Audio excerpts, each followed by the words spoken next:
Welcome, everyone. My name is Glennon. I'm the STEAM Program Director at the CDE Foundation and want to extend a very warm welcome to everyone that has joined us this morning. We're really excited to have you. You may know my foundation from the California STEAM Symposium, and we're really excited to bring you content throughout the year via this Lunch Bites webinar series. I want to quickly highlight our overarching goals with this Lunch Bites series is to provide support and connect our STEAM community throughout the year, to share out ideas and some actionable resources, to highlight some great work of educators that's being done to support students throughout the year. And we also want to focus, one of the key things with this webinar is we focus on the application of tools, and we provide resources later in the slide deck to the specifics of how to use a specific tool.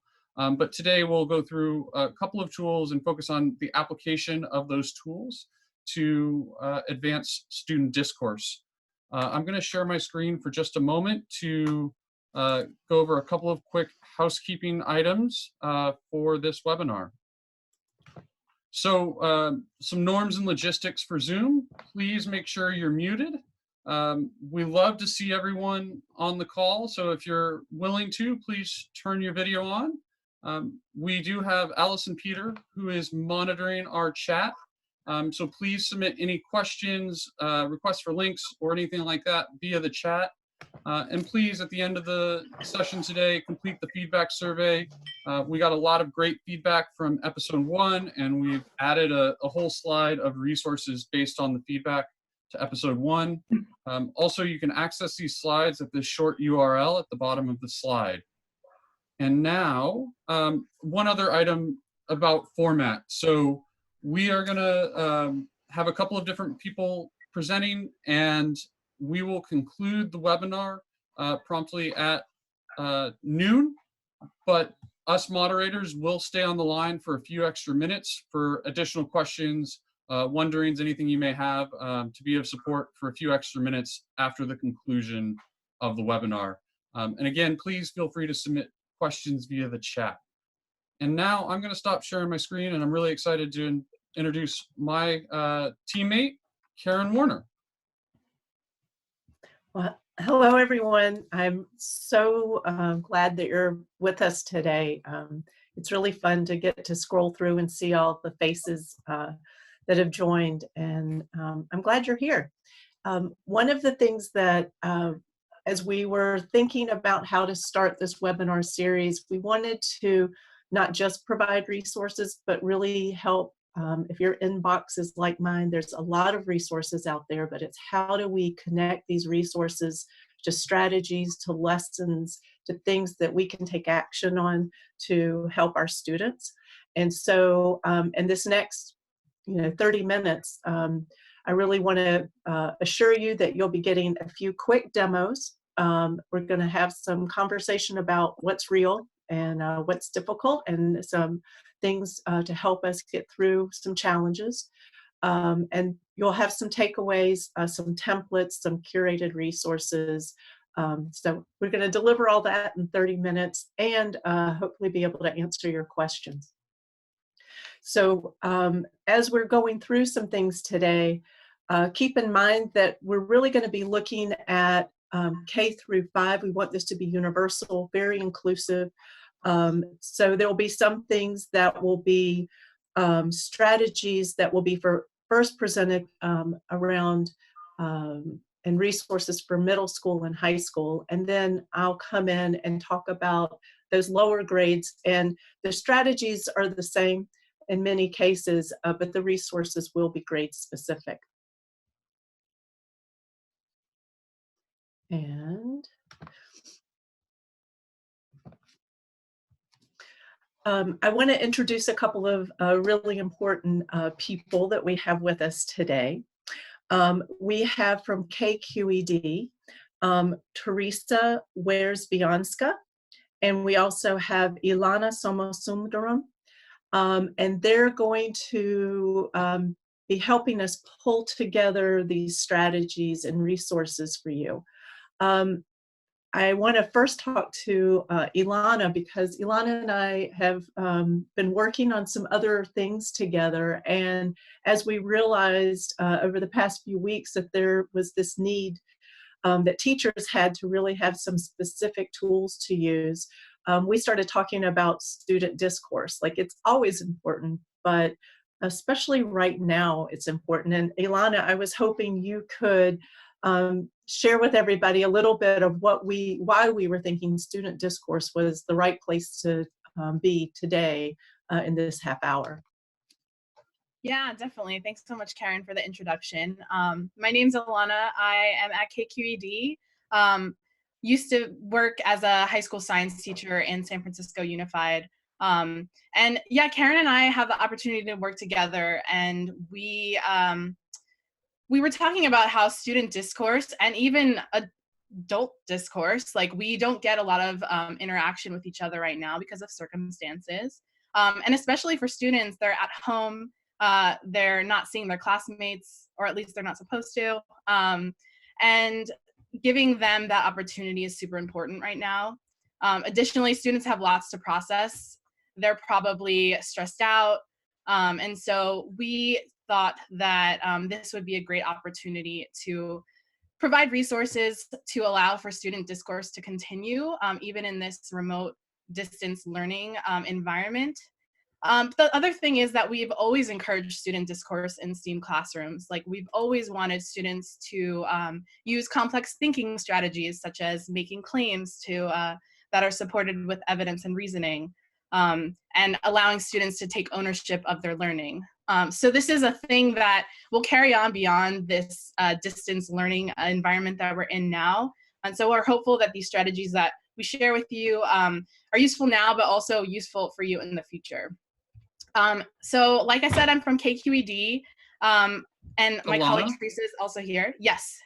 Your slides are looking very zoomed in on the screen, so it doesn't seem to be showing correctly. Cool. Should I just do that? Yeah, that's fine. Okay. So I will talk today a little bit about KQED Learn, which is a platform for student discourse. I want to make sure that you all have our email addresses here. At any point, feel free to email us with any questions or ideas that you want to just bounce off of us. We're happy to be in conversation with you. KQED, for those of you who are not based in Northern California, we are the public media station here in Northern California, but we also have an education team that works to support teachers and students in building media literacy skills. And we do this in a variety of ways, one of which is through this platform for student discourse called KQED Learn. We also encourage on this platform media making, and we'll kind of go over how that works too. First thing I will show you on the site is this way that we can encourage student discourse in this time of distance learning, but also all the time in our classrooms. And that's on the KQED Learn discussion website. I should mention that all of our resources are free all the time. It's not a freemium thing. We're not like just giving you 3 free months because of this new situation we're in. Like, all of our resources are 100% free all the time. So we are going to go to the live site now. This is learn.kqed.org, and the link is in the slides if you access them. And you can see here that there are discussion topics in a variety of different topic areas. So I just want to highlight a few different ones. So some of the ones I'm really into right now: are you an optimist or pessimist about our ability to take on climate change, for instance? What should we do to address microfiber pollution? Should zoos exist? You'll notice that a lot of these topics are on socio-scientific issues. So things that are more interdisciplinary topics that have multiple perspectives that are taken into account. One thing to note is that if students don't have access to computers or internet, we're hearing a lot of teachers are trying to get their students connected, but we know that's a reality for a lot of you all. All of these resources that are connected to the videos that we have are available to print as well. So I will show you one example. So each of these topics centers around a video produced by Above the Noise. And each episode presents a factual, student-friendly overview of a topic, and then poses an open-ended question at the end for students that prompts student discussion. So you'll see that there's a discussion question. This is the title of this video that's on the screen is "Are Endangered Species Worth Saving?" And you watch the video, you ask your students to watch the video, and then at the end, there's a question that's posed. Should we care if a species goes extinct? How far would you be willing to go to protect an endangered species? And then support your answer below with evidence. Here, students can use evidence that's found in the videos, as well as citations that are linked within the video. So these are all sources that our production team used to create this video. And then students can also add their own if you have them do research themselves. Another thing is that in addition to participating in discussions, students can also do make-and-shares, which are media responses to these discussion prompts. So I'll show you one example. Ilana, before Yes. you move on to the make and shares, Sure. for the discussions, correct me if I'm wrong, but do you have a resource for taking this offline? Oh, yes. So let me go back to the discussion that I was just on, which was, well, let's go into this gene editing one. Yeah, so if you, and Teresa will go into this in more detail. If you go into the discussion, you'll notice that students can post their own discussion response, but you can also, and I'll scroll around, I'm having trouble accessing the other link that I just had opened, but let me try again. Okay, here we go. Hopefully you all can see this response here that Michael from Thomasville, North Carolina submitted. So students here are able to craft their response, and now it's scrolling down. They're able to craft their response using evidence and reasoning, but they're also able to respond to another student if they want to. And there are ways to take this offline. For example, students could use their own interview people to get personal experiences to cite as evidence in their responses, for instance. And then Teresa will show you some of the resources that you can actually print out for students to work on. The other thing is, in the make and shares that I was mentioning before, students are able to submit based on a prompt in a make and share media response. And what that, I'll show you one here.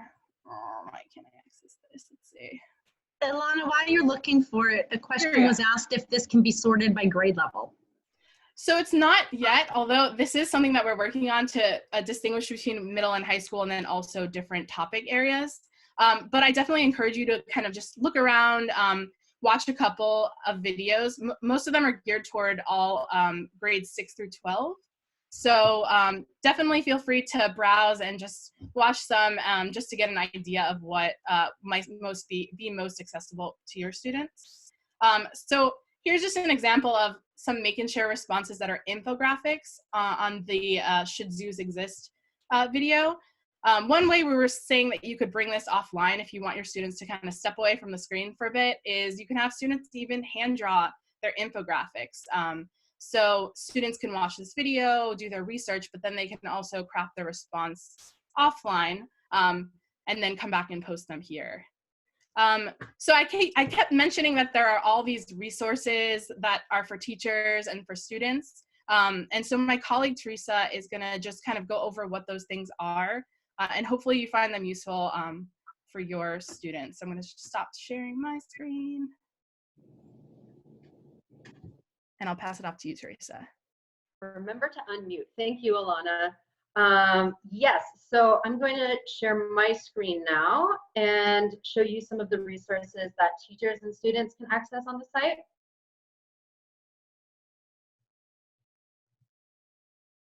All right. Every discussion question, as Alana says, has an open-ended question. These questions are debatable topics that have multiple perspectives. The idea is students will make a claim, back it up with evidence. In any discussion,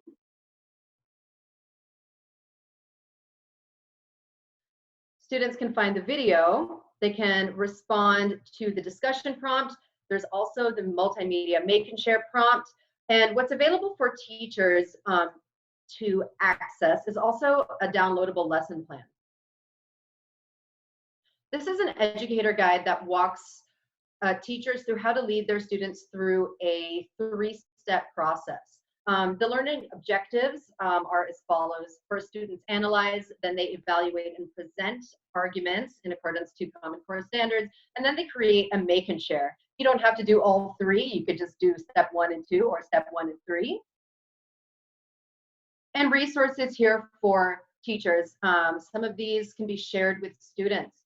Each lesson plan comes with a classroom viewing guide. This is a great resource for you if you are working offline and want to have students watch the video and not do the activity online. These are printable. They're also customizable.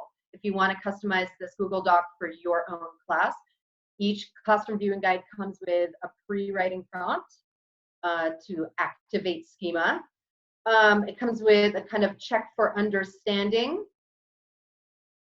a note taker for students to evaluate arguments, and then lastly, a place for students to formulate their draft. This is also a place, if you are working online, you can offer feedback to your students here in the comments before they go back to the discussion, and then add their summative response.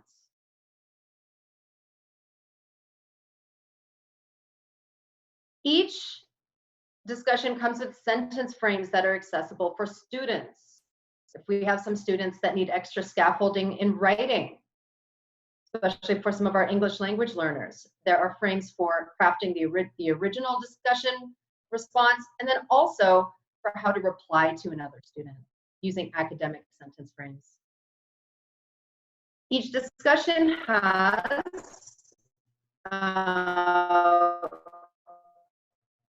also within the plan a rubric for you to use to easily assess the student work, which I'm not able to link to right now. And oh, there we go.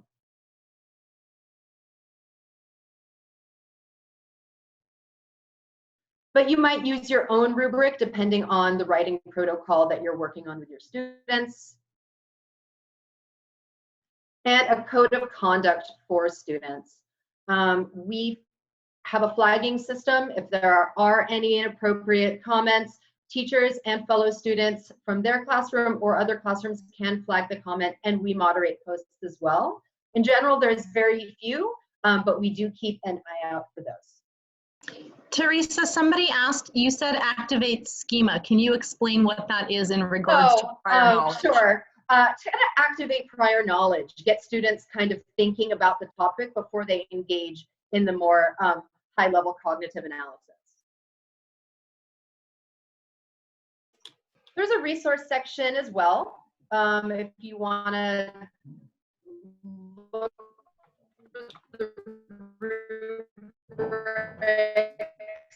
look for any of the resources, a slide deck to help you get started.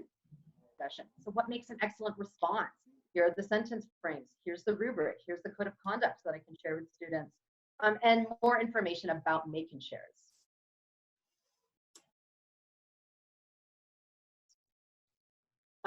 This is a resource mostly for middle and high school. All of these topics are appropriate for the middle and high school levels. Some are a little bit high level and geared more towards maybe 11th and 12th graders. But in general, most of them are geared towards 6 through 12 audience. Teresa, thank you so much. I'm going to pass it over to Karen, and she's going to show a resource that is K-12, but she's going to take a little time and emphasize a lesson that she's built for kinder or first, I believe. Right. Excuse me.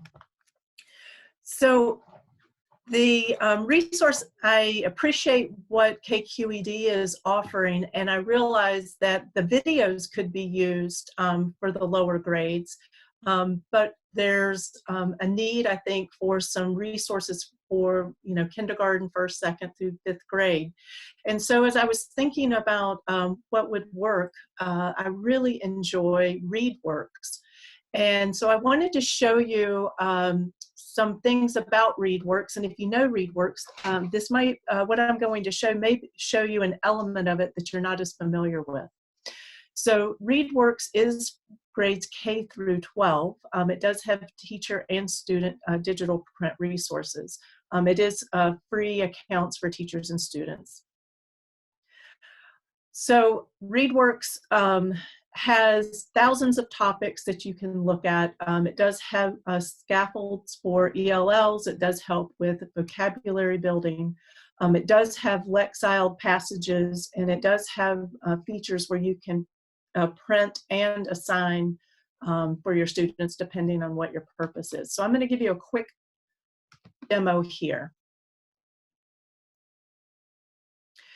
So when you go to ReadWorks, you can look at all the different text options they have. I like the way they have filters so that I can look at it for exactly the grade level I need and the topic that I need. So if I am imagining a first grade teacher, I want to have something that's science related for my students to read.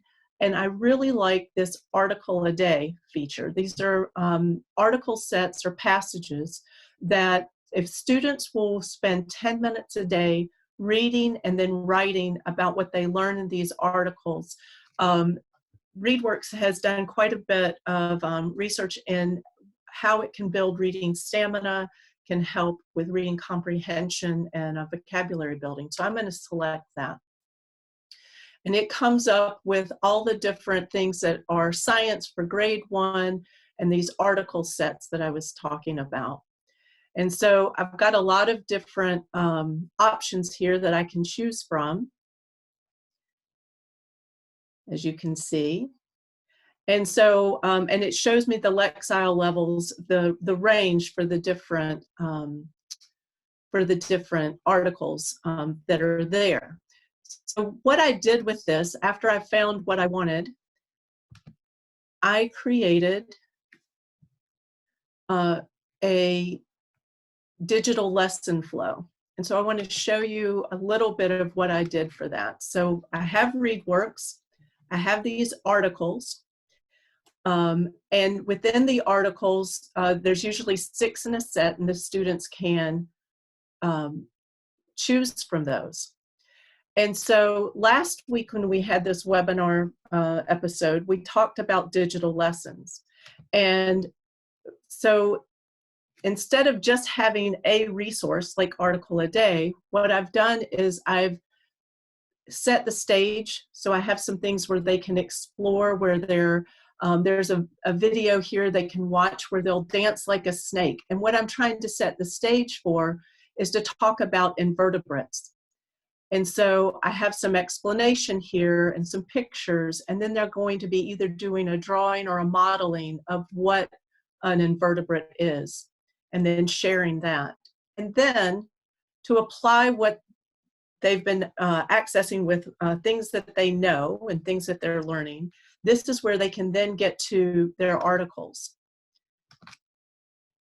And so this is taking us to that article a day, and I had chosen spider worms and other invertebrates. And so these are the articles. So if they choose that they want to read earthworms do good work, the article is here, and they can also have it read to them. So I like that feature depending on who the student is. And then they could each day choose a different article. There's also something that goes along with this called Book of Knowledge.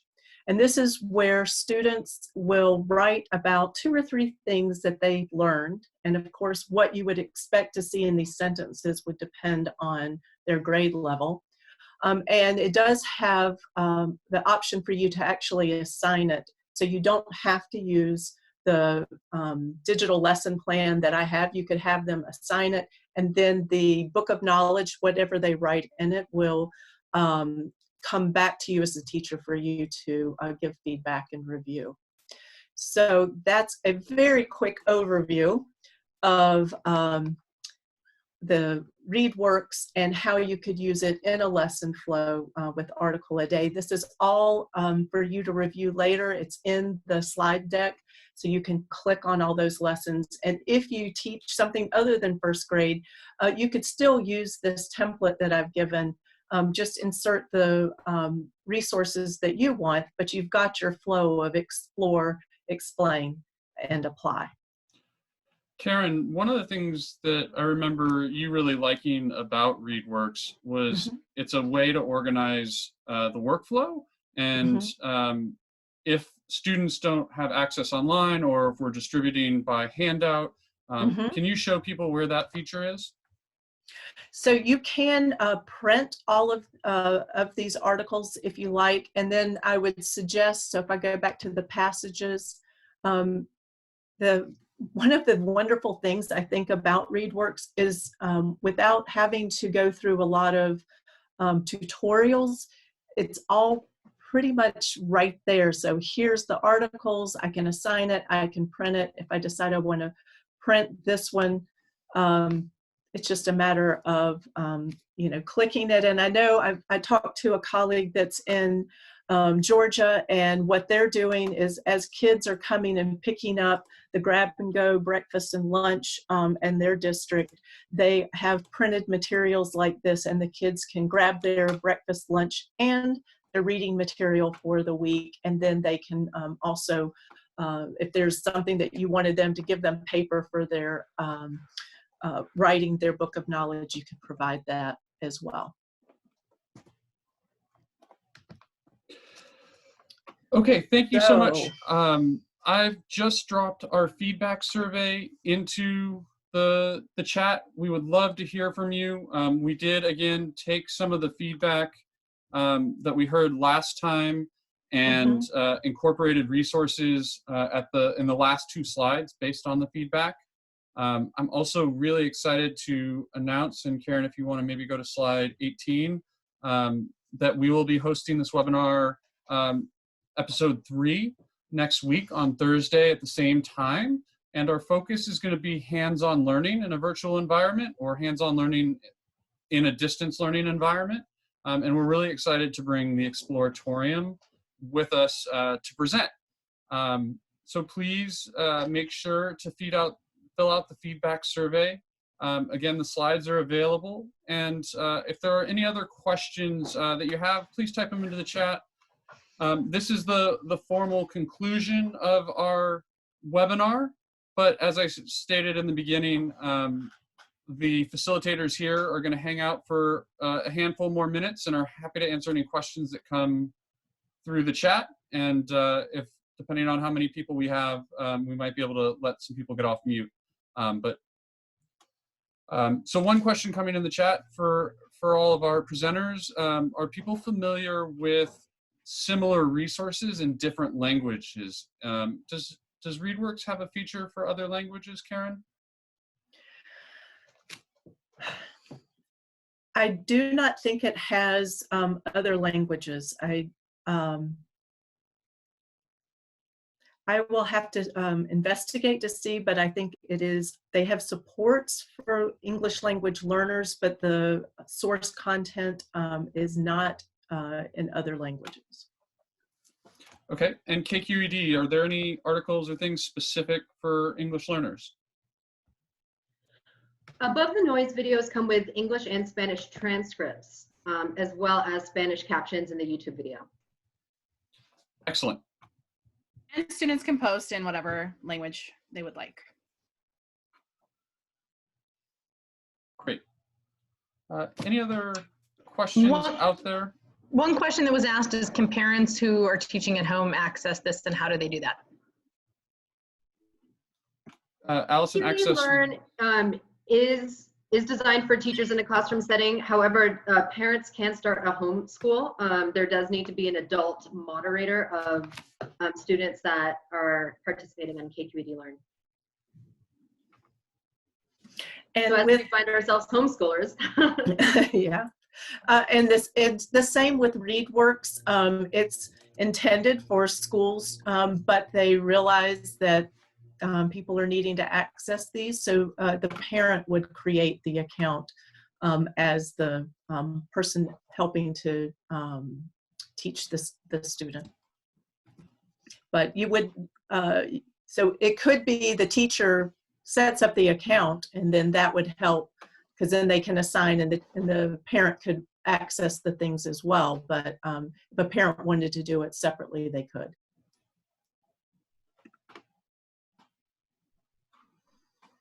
Again, I've dropped the feedback survey into the chat, and also the registration link for episode 3 is in the chat. Are there any other questions that we can address for you about these resources?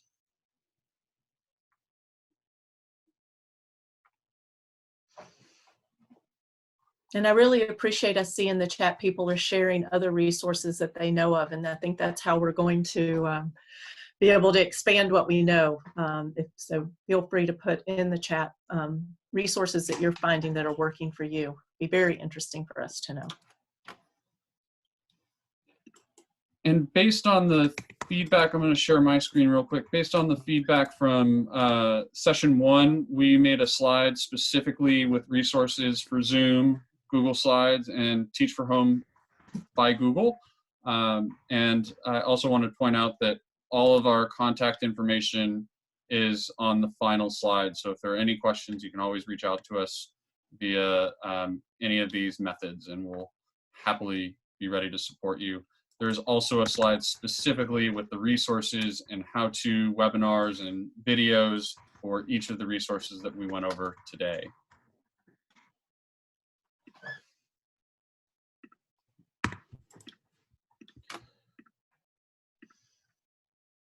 Okay, if there aren't any other questions, we're going to go ahead and wrap this up. We really appreciate everyone coming and joining us.